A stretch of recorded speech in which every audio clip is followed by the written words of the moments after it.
জীবনের শুরুতে দাঁড়িয়ে যারা বাংলা মিডিয়ামে পড়াশোনা করেছে, বাংলা মিডিয়ামে পড়াশোনা করতে গেলে জীবনের শুরুতে যে বইটা প্রথম পড়তে হয় সেই বইটা কিন্তু লিখেছেন আমাদের জেলার লোক ঈশ্বরচন্দ্র বিদ্যাসাগর। এই বইটার নাম হচ্ছে বর্ণ পরিচয়। বর্ণ পরিচয়ের শব্দের মানে হচ্ছে যে বই বর্ণের সঙ্গে আমাদেরকে পরিচয় করিয়ে দেয় সেই বইটির নাম হচ্ছে বর্ণ পরিচয়। তো এই বর্ণ পরিচয়ের একটা ছোট্ট ইতিহাস আছে, আপনারা জানেন কিনা আমি জানি না। বর্ণ পরিচয় সবাই পড়েছে ছোটকালে। অজগর আসছে তেড়ে, আমটি আমি খাবো পেড়ে, ইঁদুচ্ছে না ভয়ে মরে, ঈগল পাখি পাছে ধরে, উঠ চলেছে মুক্তি তুলে, দীর্ঘটি আটে ছিল, ঋষি মশাই বসে পূজায়, লিখার যেন ডিগবাজি গায়। বর্ণ পরিচয়ের দুটো ভাগ প্রকাশ হয়েছিল, একটা প্রথম ভাগ, একটা দ্বিতীয় ভাগ। এই বর্ণ পরিচয় বইখানি বিদ্যাসাগর মশাই লিখে ফেলেছিলেন কলকাতায় আসতে আসতে ট্রেনের মধ্যে বসে। হ্যাঁ, কেন জানেন? সব থেকে শুনলে আপনারা অবাক হয়ে যাবেন। বর্ণ পরিচয় আজ থেকে প্রায় 150 বছরেরও বেশি পূর্বে লেখা হয়েছে, কিন্তু আশ্চর্য কি বর্ণ পরিচয় তৎকালীন সময়ে বাজারে 2.5 লক্ষ কপি বিক্রি হয়েছিল। 2.5 লক্ষ বই ওটা বাংলায় বিক্রি হয়েছে। ছোট ছোট ছেলে মেয়েরা স্বরবর্ণ ব্যঞ্জন বর্ণের সঙ্গে প্রথম পরিচয় জীবনের শুরুতে দাঁড়িয়ে এই বর্ণ পরিচয়ের হাত ধরেই করেছে। তো বর্ণ পরিচয় যিনি লিখেছেন বিদ্যাসাগর, লিখতে গিয়ে তিনি প্রথমে লিখেছিলেন অয় অজগর আসছে তেড়ে, লেখেন। তারপর কি লিখলেন আমটি আমি খাবো পেড়ে। আচ্ছা বলুন, যারা টিভিতে অজগর সাপ দেখেন, অজগর সাপ কোনদিন তেড়ে আসতে পারে? এই মোটা এক জায়গায় বসে থাকে, মোটা লোকের পক্ষে ছোটা এই মানে বিরাট ব্যাপার আর কি। ও তো বসে পড়লে উঠতে পারেনি, উঠে পড়লে বসতে পারেনি, শুয়ে পড়লে আবার বসা কঠিন, শুয়ে থাকলে শুয়েই থাকবে। হ্যাঁ, তাহলে বিদ্যাসাগর মশাই অজগর লিখলেন কেন? অয় অজগর আসছে তেড়ে। একটা কারণের জন্য লিখলেন, মনে রাখবেন। অবর্গের যে হসন্ত বিসর্গ, অজ মানে হচ্ছে খল, খল বা মিথ্যা, প্রতারক। এই অজ শব্দের ব্যুৎপত্তিগত বিশেষণ হচ্ছে অজগর। লিখলেন অয় অজগর আসছে তেড়ে। কলিকালের মানুষের দিকে মিথ্যা বা প্রতারণাটা ধেয়ে আসছে, মানুষকে গ্রাস করবে বলে। এরপর লিখলেন আমটি আমি খাবো পেড়ে। আম হচ্ছে জাতীয় ফল, সত্যের প্রতীক। তিনি লিখলেন কেউ যদি সত্যকে আশ্রয় করে, মিথ্যা কোনোদিন তার কোনো ক্ষতি করতে পারবে না। এরপর লিখলেন ইঁদুর ছানা ভয়ে মরে। যে মিথ্যা কথা বলে জীবন কাটায়, যেদিনকে সত্যের প্রকাশ হবে তাকে ইঁদুরের মতো ঘরের কোনায় লুকিয়ে পড়তে হবে। তারপর কি হয়েছে?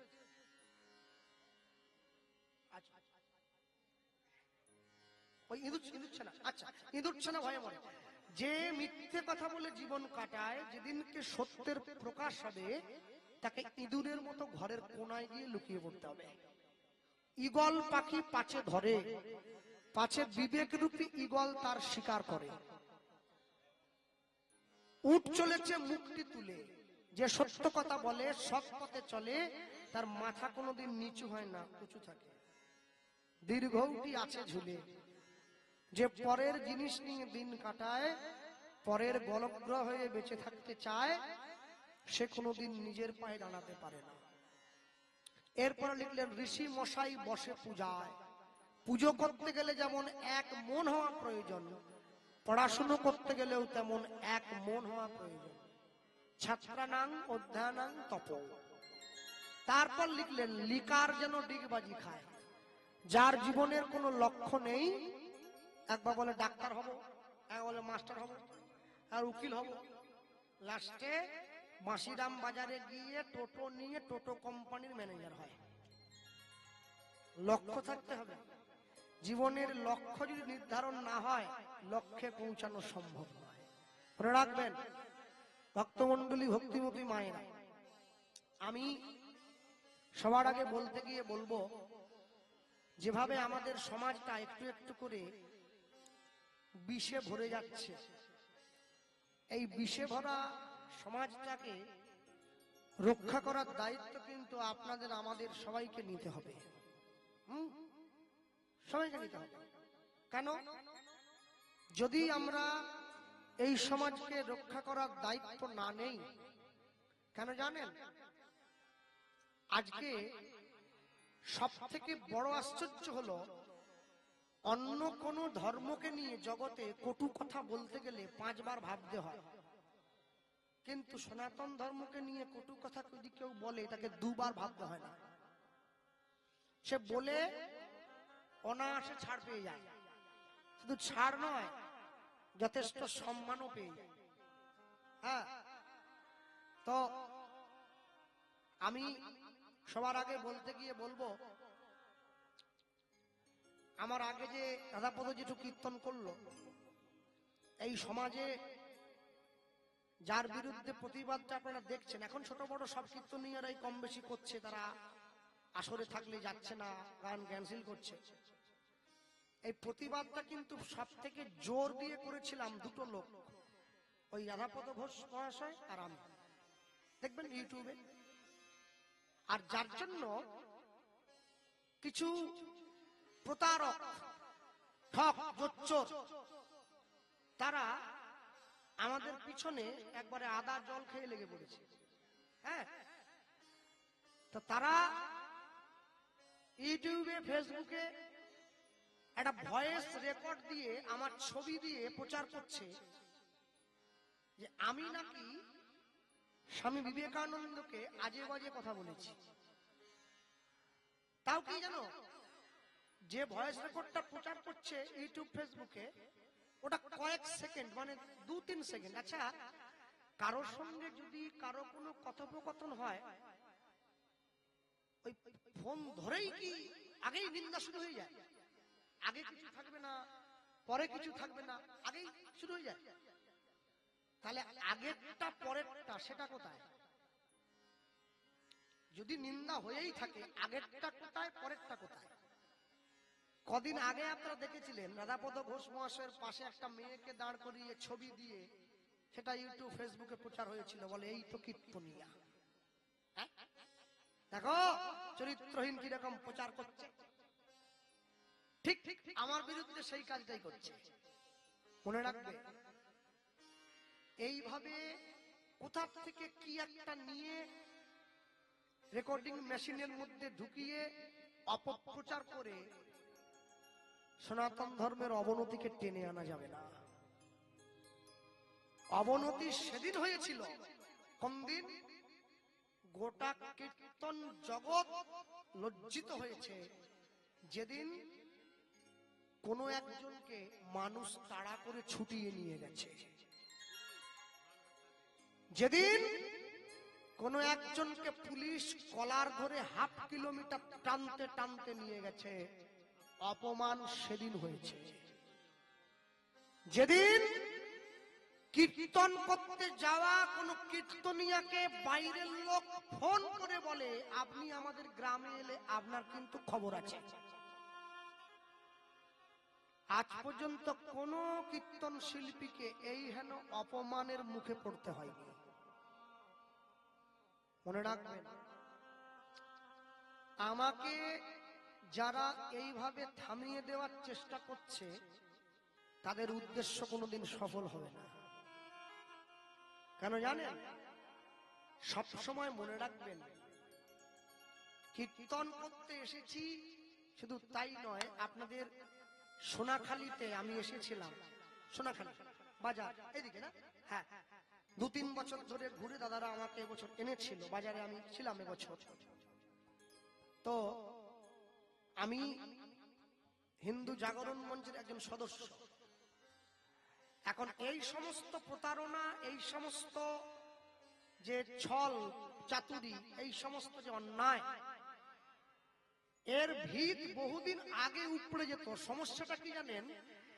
আমি যে বিশ্ব হিন্দু পরিষদের কাছে নালিশটা করেছি,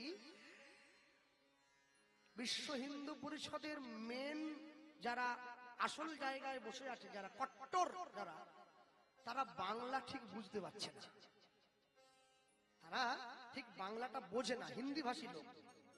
ফলে কি হচ্ছে, এই দিকটায় তারা এত ধ্যান দিচ্ছে না। তারপরে বাংলার মাটিতে কে একটা কি দিয়ে আসলে বলছে, তারা এগুলো ধ্যান দেয় না। কিন্তু মনে রাখবেন, এই দুটো একটা কোথার থেকে কি একটা মিথ্যে রেকর্ডিং ফেকর্ডিং কি একটা বাজি টাজিয়ে এভাবে কীর্তন জগৎকে নিচে নামানো যাবে না। হ্যাঁ, প্রতারকটার বিরুদ্ধে যেই বলবে, ওরা তার হয়েই তার নিন্দা ছড়াবে, তার হয়ে নিন্দে করবে। সেদিনকে আমি ফেসবুকে দেখছি, গোটা কীর্তন জগতের যে গর্ব শ্রী কৃষ্ণপাল মহাশয়। কৃষ্ণপালকে চেনে না এমন কোন লোক কীর্তন জগতে দেখা যায় না। আমাদের জন্মের আগে থেকে কীর্তন গায় কৃষ্ণপাল। ফেসবুকে একটা ভিডিও বানিয়েছে কৃষ্ণপালকে নিয়ে, সেখানে ট্যাগলাইন যোগ করছে, মানে সেখানে লিখে রেখেছে, এতদিন পরে একটা জঙ্গলি শিয়ালকে পেয়েছে। কৃষ্ণপাল জঙ্গলি শিয়াল? কৃষ্ণপাল জঙ্গলি শিয়াল কেন? শিশুরা মায়ের কোলে সুন্দর, বন্যরা বনে সুন্দর। যে নিজে বনে থাকে সে অপরকে বন্য বলে মনে করে। মনে রাখবে, মানুষের ক্ষোভ এই যে বাড়ছে না একটু একটু করে, যেদিন এই ক্ষোভ 100-তে গিয়ে পৌঁছে যাবে, আর কিন্তু বাড়ির থেকে বেরোতে পারবে না। এখনো বেরোতে পারছো, আর কিন্তু পারবে না। এখনো পুলিশ প্রোটেকশন দিয়ে কীর্তন হচ্ছে, যেটা কীর্তন জগতে আজ পর্যন্ত হয়নি। ভক্তি ধর্ম প্রচার করতে কেউ যাচ্ছে পুলিশ নিয়ে, আজ পর্যন্ত কীর্তন জগতে যেটা হয়নি, যে পুলিশ নিয়ে কীর্তনে যেতে হচ্ছে। মানুষের ক্ষোভ যেদিন চরমে গিয়ে পৌঁছাবে, পুলিশের নিরাপত্তাতেও কোনো কাজ হবে না। কেন জানো? সবকিছুর একটা শেষ আছে। হয় তোমাকে নিজেকে থামতে হবে, নতুবা তোমাকে থামাবার দায়িত্ব সমাজ নিয়ে নেবে। আমরা বলে গেলাম, বলছি, এর বেশি আমাদের কিছু করার নেই, আমরা ওই পর্যন্ত। কেন জানো? সব থেকে আগে মনে রাখবে, তুমি যখন কাউকে ছোট করবে, তোমাকে বুঝতে হবে ওর থেকে 4 গুণ বেশি ছোট আমাকে হতে হবে। কিন্তু তুমি যে লোকটাকে ছোট করছো, সামনের দিকে তাকিয়ে দেখো সে কি আদৌ ছোট হওয়ার যোগ্য? এটা চিন্তা করো। যে মা সংসারে কাজ করে, রান্না করে, বাসন মাজে, ঘর মোছে, কাপড় কাচে, খেতে দেয়, ঘর গোছায়, তার কটা হাত? 2টো হাত। তাহলে যে মা দুর্গা জগৎ মাতা, সর্বজনীন, জগৎ জননী, তার 10টা হাত। 10টা হাত মানে মায়ের 10টা হাত দেখানো হয়নি। মা সংসারের সমস্ত কর্ম 2টো হাত দিয়েই 10 হাতের সমান করে করে, সেইটা বোঝানো হচ্ছে। তুমি আসরে গিয়ে মায়েদেরকে জানতে চাইলে, মায়েরা 2টো হাত, তোমরা কিরকম করে ব্লাউজ পরো, তাহলে মা দুর্গার 10টা হাত, মা দুর্গা কিরকম করে ব্লাউজ পরে। আর লোককে বলে বেড়াচ্ছ আমি সত্যের সন্ধান করছি। রাধা কৃষ্ণকে কেন্দ্র করে কীর্তন, নিতাই গৌরকে কেন্দ্র করে হরিনাম, মঞ্চ তৈরি হয়েছে নিতাই গৌরকে কেন্দ্র করে। তোমাকে বায়না করে আনছে নিতাই গৌরকে কেন্দ্র করে।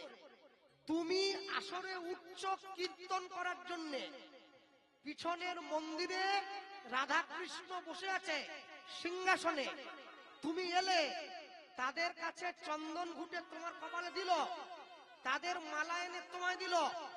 যে কৃষ্ণের নাম ভাঙিয়ে তুমি 1 লাখ টাকা নিয়ে যাচ্ছ, সেই কৃষ্ণের নামে কীর্তন করতে এসে তুমি কৃষ্ণকে অসুর বলে পালিয়ে গেলে। এই যে কোথা থেকে কিরকম সত্য সন্ধানী। ভগবানের অমর্যাদা করে আবার সত্য সন্ধানী হওয়া যায় নাকি? হ্যাঁ? আর কিছু কিছু তার তাকে যারা ভালোবাসে, ভালোবাসার লোক সবার থাকবে, বলছে রাজা রামমোহন রায়ের সঙ্গে তার তুলনা করছে। রাজা রামমোহন রায় যেরকম ছিল ইনিও সেরকম। গ্যালিলিওর সঙ্গে তুলনা করছে, গ্যালিলিও যেরকম ছিল ইনিও সেরকম। গ্যালিলিও কীর্তন করত, রাজা রামমোহন রায় কপালে তিলক নিয়ে সাদা কাপড় পরে কীর্তন করতে গেল, দল নিয়ে, পুলিশ নিয়ে। হ্যাঁ, বিদ্যাসাগরের সঙ্গে তুলনা করছে, বলে সমাজ সংস্কারক। বিদ্যাসাগর বিধবা বিবাহ বন্ধ করেছিলেন, নিজে বিধবাকে বিয়ে করে তারপর। বাকিটা আমি আর বলছি, তোমরা সবাই জানো। হ্যাঁ, বিধবা বিবাহ চালু করে দিয়েছে, বিধবা মেয়েদের বিয়ে করার অধিকার আছে। সেই সংগঠন, সেই সমাজ সংস্কার কীর্তনের মঞ্চে দাঁড়িয়ে হয়নি, পথে নেমে আন্দোলন করে তারপরে সমাজকে সংস্কার করেছে। তুমি পথে নামো, দল তৈরি করো, তোমার যদি আন্দোলন সঠিক হয় মানুষ এমনি তোমার পিছনে ছুটে যাবে। তোমাকে জোর করে সমাজকে সংস্কার করতে হবে, সমাজের নিন্দে করে। তোমাকে এই কথা কে বলেছে? হ্যাঁ, মনে রাখবে, বিবেকানন্দ বলতেন, গর্বের সঙ্গে বলবে আমি হিন্দু। কোর্টে গিয়ে যে ম্যাজিস্ট্রেট গীতায় হাত রেখে শপথ করে, যাহা বলিব সত্য বলিব, সত্য ছাড়া মিথ্যা বলিব না, তুমি সেই গীতার পর্যন্ত ভুল বের করে দিচ্ছ। তুমি এত বড় পণ্ডিত, অথচ আজ পর্যন্ত তোমার মুখে কোনো গীতার শ্লোক আমরা শুনতে পেলাম না। এতদিন তুমি কীর্তন গাইছো। শোনো, একটা বিখ্যাত নাম আছে কাব্য জগতে, হ্যাঁ, তার নাম হচ্ছে শৈবাল মিত্র। নামটা মনে রাখুন সকলে, আমি বলে দিলাম। শৈবাল মিত্রের লেখা একটা বই আছে, যে বইটার নাম হচ্ছে গোরা। শৈবাল মিত্রের লেখা বই, শ্যামল মিত্র নয়, শৈবাল মিত্র। শৈবাল মিত্রের লেখা বইয়ের নাম হচ্ছে গোরা। আস্তে, যেই বইতে শৈবাল মিত্র ব্যাখ্যা করেছেন, পীরের দরগায় গিয়ে সচিমা মাথা ঠুকে তারপর নিমাইকে গর্ভে ধারণ করেছেন। হ্যাঁ, তুমি আসলে প্রচার করলে, তুমি বলছো যদি গালি দিতে হয় লেখককে গালি দাও, আমায় কেন দিচ্ছ? সবার আগে ভেবে দেখো। আস্তে, শৈবাল মিত্র যে বইটা লিখে প্রচার করেছে গোরা, শৈবাল মিত্র যে লেখক, সেই লেখক কি বৈষ্ণব জগতে স্বীকৃত? স্বীকৃত নয়। কোন বই পড়ে আসলে কি বলতে হবে আগে এইটা বোধ বিচার, এইটা শিখতে হবে আগে। ষড়গোস্বামী অনুমোদিত যে বই, জয়রূপ সনাতন ভট্ট রঘুনাথ, শ্রীজীব গোপাল ভট্ট দাস রঘুনাথ, ষড়গোস্বামী যে সমস্ত গ্রন্থকে অনুমোদন দিয়েছেন, সেই বই পড়ে সেই বইয়ের কথা কীর্তন আসরে বলা যায়, কোন বাইরের লেখকের বই পড়ে বলা যায় না। যদি বলো বললে কি হবে, বললে কি হবে তার ফল তুমি হাতে নাতে পেয়েছো, আমাকে বলার দরকার নেই। মনে রাখবে, সব সময়ের জন্য যে সমস্ত বৈষ্ণবগণ যারা বই লিখেছেন, কৃষ্ণদাস কবিরাজ গোস্বামী থেকে শুরু করে, রূপ সনাতন থেকে শুরু করে, তারা যে গ্রন্থ লিখেছেন না, তারা পয়সা কামিয়ে কোটিপতি হওয়ার জন্য বই লেখেননি, তারা ভক্তি ধর্ম প্রকাশের জন্য বই লিখেছিলেন। আগে সেই বইগুলো পড়ো, সেই বইগুলো পড়ার পরে যদি তোমার মনে হয় সেগুলো ভুল, তারপরে এই বইগুলো পড়ো। তোমাকে কে কোথা থেকে কি একটা বলে দিল, তুমি সেই কথাটা নিয়ে গিয়ে আসলে তুলে ধরলে। হ্যাঁ, যারা বাড়িতে গোপাল রাখো, গোপালকে খাওয়াও, গোপালকে ঘুম পাড়াও, তোমাদের গোপাল হাগে না? গোপাল মতে না? গোপালের জন্য বাথরুম বানিয়েছ? সমাজ সংস্কার করছে, গোপালের জন্য বাথরুম বানিয়েছ, গোপালকে হাগিস বানিয়েছ। হাগিস, ছোট হাগিস, ছোট বাচ্চারা রাত্রে ঘুমিয়ে পড়লে যদি পায়খানা করে দেয় কি হবে? হাগিস বানাও, হাগিস পড়াও। গোপাল, এটা নাকি কীর্তনের সমাজ সংস্কার। গোপাল পায়খানা পেচ্ছাপ কেন করেনি সেটা নিয়ে ওর বড্ড কষ্ট হচ্ছে। কিন্তু গোপাল কে সেটা জানার জন্য একটু কষ্ট হচ্ছে নি। আগে তো জানো কে গোপাল, আগে তো জানো কেন তাকে মেয়েরা কোলে নিয়ে খাওয়ায়, কোলে নিয়ে আদর করে, কোলে নিয়ে ঘুম পাড়ায়, তারপরে তো বলো গোপালের জন্য কেন হাগিস বানাওনি তোমরা। হ্যাঁ, মা সরস্বতী পুজোর মন্ত্রের ব্যাখ্যা হচ্ছে জয় জয় দেবী চরাচর সারে কুচযুগ শোভিত মুক্তাহারে বিনা রঞ্জিত পুস্তক হস্তে ভগবতী ভারতী দেবী নমস্তে। সে বলছে সন্তান রূপে মা সরস্বতীকে প্রণাম করার সময় কুচো মানে তুমি ছেলে হয়ে মায়ের বুক দেখছো, ইশালা কোথাকার সত্য সন্ধানী। হ্যাঁ, কুচো মানে ওইটা হলো এই যে দেখবেন মা ধরে আছে, এই যে মধ্যমা আর বৃদ্ধাঙ্গুলির এই যে জোড়, একে কুচো বলে বলা হয়। জয় জয় দেবী চরাচর সারে কুচযুগ শোভিত মুক্তাহারে, এখানে মুক্তর মালা, বিনা রঞ্জিত পুস্তক হস্তে ভগবতী ভারতী দেবী নমস্তুতে। তুমি অপব্যাখ্যাটা শিখলে, ভালো ব্যাখ্যাটা শিখলে না। হ্যাঁ, আর কদিন আগে দেখছিলাম বলছে ঠাকুর নাকি সংস্কৃত ছাড়া খায় না। কে বলেছে? তোমার বাড়ি গিয়ে কেউ কানে কানে বলে এসেছিল ঠাকুর সংস্কৃত ছাড়া খায় না? হ্যাঁ, ভগবানকে যে যেমন ভাবে ভালোবাসবে ভগবান তার কাছে তেমন। আমি সংস্কৃত বলতেও পারি, আমি নাও বলতে পারি, আমার ইচ্ছে। আমি বলতে জানি না, আমি তাকে ভালোবাসবো, এটাই সিদ্ধান্ত। আর শোনো, যে তুলসীতে কুকুর প্রস্রাব করে দেয়, যে তুলসী অসতী, যাকে নারায়ণ শঙ্খচূড়ের সঙ্গে যুদ্ধ করে যাকে তার সতীত্ব নাশ করেছিল, তোমাদের লজ্জা করেনি সেই তুলসীর মালা গলায় পড়তে? খুলে দাও, কেউ পড়বেন সব, খুলে দাও, কেউ পড়বেন, সত্যের সন্ধান করছে, কেউ পড়বেন। হ্যাঁ, মুসলমানকে গিয়ে বলতে পারবে তুমি টুপি পরবে নি? খ্রিস্টানকে গিয়ে বলতে পারবে তুমি খ্রিস্টান লকেট পরবে নি? বাঙালিরা শুনছে আমাদেরকে তুলসীর মালা খুলে দিতে বলছে। তুলসীর মালা গলায় দিয়েছে কেন জানো? তুলসীর মালা গলায় দিয়েছে ভগবানের কাছে চলে যাওয়ার জন্য নয়, তুলসীর মালা গলায় দিয়েছে বাঙালি সনাতনী হিসাবে ভগবানের অস্তিত্বকে যে স্বীকার করে সেই অস্তিত্বকে সম্মান জানাবার জন্য তুলসীর মালা গলায় দিয়েছে, অন্য কিছুর জন্য নয়। এই কথাটা আমি একটা আসরে বলতে, ও বেটা পরের দিন গিয়ে বলছে বিশ্বকবি রবীন্দ্রনাথ সে কি মালা পরত, বিনয় বাদল দীনেশ মালা পরত, সূর্য সেন মালা পরত, সুভাষচন্দ্র বসু মালা পরত। আর মায়েদেরকে বলছে এই যে মায়েরা, পাকিস্তান যদি ভারতের উপরে অ্যাটাক করে তোমরা লাঠি ধরবে না মালা ধরবে। শালা কি বুঝবো, মানুষ একবারে আঁঠু গেড়ে ছুটে চলে যাচ্ছে। আরে পাকিস্তানে অ্যাটাক করলে মালা ধরবে কি? এটা কি কথা, এটা কি কথা? জগাই মাধাইকে যখন, জগাই মাধাই নিতাই চাঁদকে যখন কপালে আঘাত করেছে, মহাপ্রভু ছুটে গিয়ে সুদর্শন চক্রকে আহ্বান জানাচ্ছে জগাই মাধাইকে বধ করার জন্য। তাহলে যারা বৈষ্ণব হয়েছে, ভক্ত হয়েছে, তারা মালা পরলে লাঠি ধরতে পারবে না, তোমাকে এ যুক্তি কে দিল? হ্যাঁ, তারা মালা পরলে লাঠি ধরবে না, তোমাকে এ কথা কে বললো? মালা পরতে হবে সংস্কৃতিকে রক্ষা করার জন্য, লাঠি ধরবে সমাজকে বাঁচাবার জন্য। শোনো, কুসংস্কারকে আমিও স্বীকার করি না। ঠাকুরের ঘরে পড়া, ব্রাহ্মণের পুজোতে মদ মাংস লিখে দেওয়া, এটা আমিও স্বীকার করি না।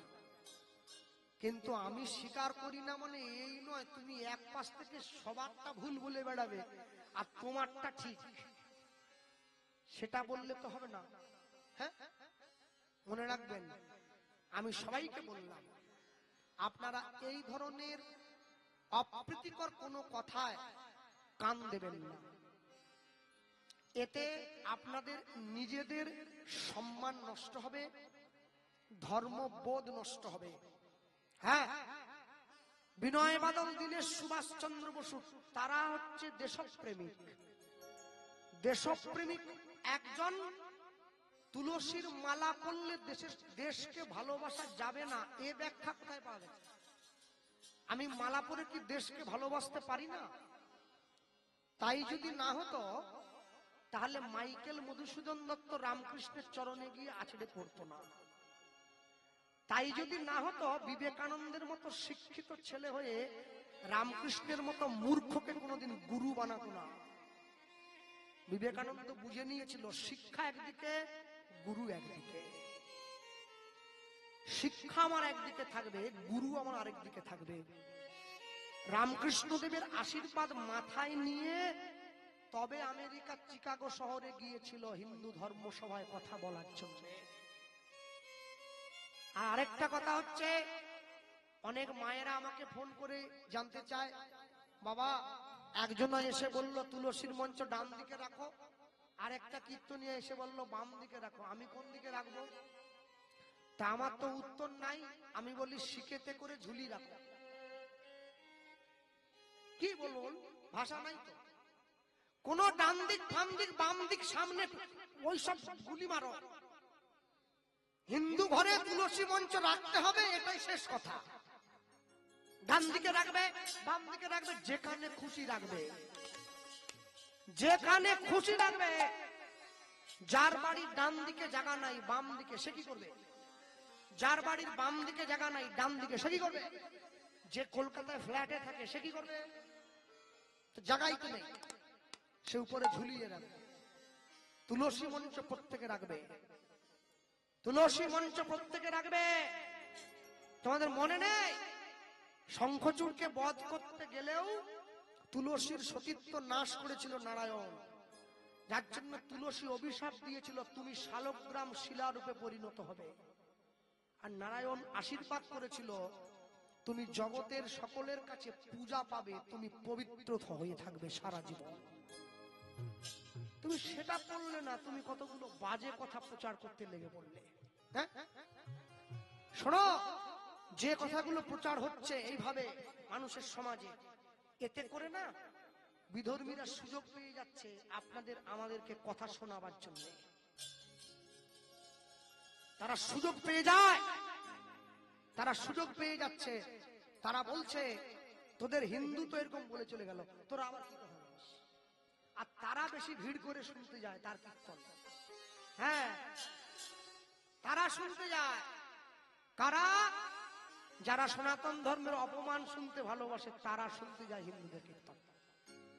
মনে রাখবে, কোনদিন নিজের ধর্মকে ছোট হতে দেবে না, কোনদিন নিজের সম্মানকে মাটিতে নামাতে দেবে না। যাই হোক, যাই হোক, আমি হই, অন্য কোনো কেউ হোক, বা বাকি যে কেউ হোক, কোনদিনের জন্য এইভাবে আর নিজেকে নিচে নামিয়ে না। ছেলে একটু একটু করে পড়াশোনা করলো, 15 বছর বয়স হয়েছে, বাড়িতে গিয়ে মাকে বলছে মা বাড়ির জালটা দাও, যাবো নদীতে জাল ফেলার জন্য। হাতে জাল নিয়ে নিয়েছে, ছেলে যাচ্ছে জাল ফেলতে। বাঁকুড়া জেলায় ঢুকতে গেলে নদী একটা পড়ে, যার নাম বাঁকা নদী। হাতে জালটা নিয়েছে, জালটা নিয়ে যাচ্ছে, বলো গোবিন্দ মাধব গিরিধারী, বলো গোবিন্দ মাধব গিরিধারী, বলো গোবিন্দ মাধব গিরিধারী, বলো গোবিন্দ মাধব গিরিধারী, বলো গোবিন্দ মাধব গিরিধারী, বলো গোবিন্দ মাধব গিরিধারী। রাধার মন হরি বংশীধারী, রাধার মন হরি বংশীধারী, রাধার মন হরি বংশীধারী, রাধার মন হরি বংশীধারী। বলো গোবিন্দ গোবিন্দ গোবিন্দ মাধব গিরিধারী, বলো তাই গৌর হরি হরি বল, হরি হরি বল। বলো গোবিন্দ মাধব গিরিধারী, বলো গোবিন্দ মাধব গিরিধারী। নদীর পাড়ে দাঁড়িয়ে শ্রী গুরু নিতাই গৌর প্রেমানন্দে হরি বল, হরি বল, হরি হরি বল। জাল ফেলে দেওয়া হয়েছে, যে মাছের উপরে জাল পড়েছে, পড়ার কথা ছিল না, 84 কিলো 700, তাও মাছের আবার চোট লেগেছে, তাহলে আরো ভারী। চলো জালটা টানবো। তবে কি জানেন, এই ওই ওজনটা বলতে গিয়ে মনে পড়ে গেল, হরিনামের দল মানে কুমড়ো থাকবে, কিছু করার নেই। আমি অনেক কমিটিকে বলেছি, দাদা কুমড়ো করবেন নি, ওটা বাদ দিয়ে দেন। 2 কুইন্টাল কুমড়ো, কার্তিক মাস থেকে কুমড়ো খাচ্ছি, হ্যাঁ পেটগুলো সব কুমড়োর মতো, কুমড়োটা বাদ দেন দাদা। বলে হ্যাঁ আরে আসুন, কুমড়ো ভিপে তুলিনি, আপনি আসুন না, চলে আসুন। তারপরে পৌঁছে গেল, কি রাঁধেছে, বলে পনির। বাহ, অনেকদিন পরে মুখটা ছাড়বে, বসে পড়েছি, শালা পনির দিয়ে কুমড়ো, কুমড়ো খাবে। আর যারা কুমড়ো একদম করছে নি, তারা পিস করে ভেজে এনেছে কুমড়ো ভাজা। কুমড়ো মোটামুটি থাকবে, হরিনামের কুমড়ো। ও যাক, চলো আজ আবার এই এই মায়েদের বাড়িতে কি ব্যবস্থা হয়েছে বলতে পারবো না, মনে হয় কুমড়ো হয়েছে। কালকে করেছিল, কাল করেছিল, কাল, হ্যাঁ হয়নি, যাক বাজা যাক, ভালো যাক। হ্যাঁ কালকে কুলতুলিতে গান ছিল, আমি কমিটিকে বলছি কি রান্না হয়েছে, বলে সজনে ডাঁটা, ফুলকপি, সয়াবিনের তরকারি। কুমড়োটা বলছে ফুলকপি, ডাঁটা, সয়াবিন, কুমড়ো, আস্তে করে বলছে, আস্তে আস্তে। তাহলে আজও কুমড়ো, বলে না দিলে বাড়াতে, আপনারা এত খান না, কুলোনো যায় না, একটা একটা লোক আপনারা 500 করে খেয়ে ফেলেন, এত খায় হরিনামের লোক, খাবেননি? হরিনামের লোকই তো খাবে, আর কারা খাবে? দেখছেন না, গলা থেকে পা পর্যন্ত সমান হয়ে যায়, টোল টোল নেই, একবারে সলিড কুমড়ো। কুমড়ো যত কুমড়ো খাবে শরীর ঠিক থাকবে। চলো জালটা টানবো, টানতে গিয়ে গান শোনাবো তোমাদের। মরা নদী চরে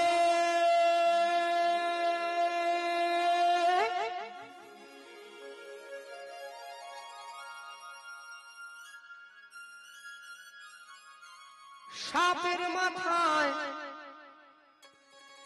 ব্যাঙের নাচন, ময়ূর কেমনে দেখে রে, কি অপরূপ দেখলাম নয়নে।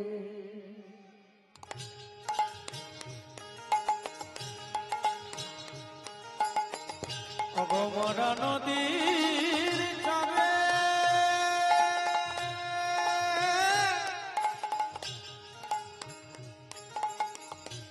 সাপের মাথায় ব্যাঙের নাচন,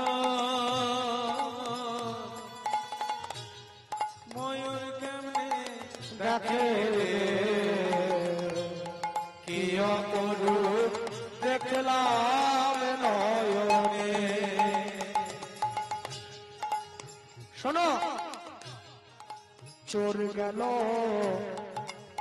চুরি করতে,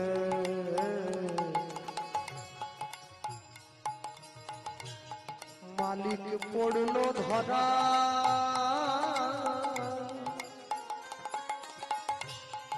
হাইকোর্টেতে বিচার পড়লো, দেখি হাকিম 3 জন মরা রে, কে অপরূপ দেখলাম নয়নে, কে অপরূপ দেখলাম নয়নে। চাষার যখন হয়নি জনম,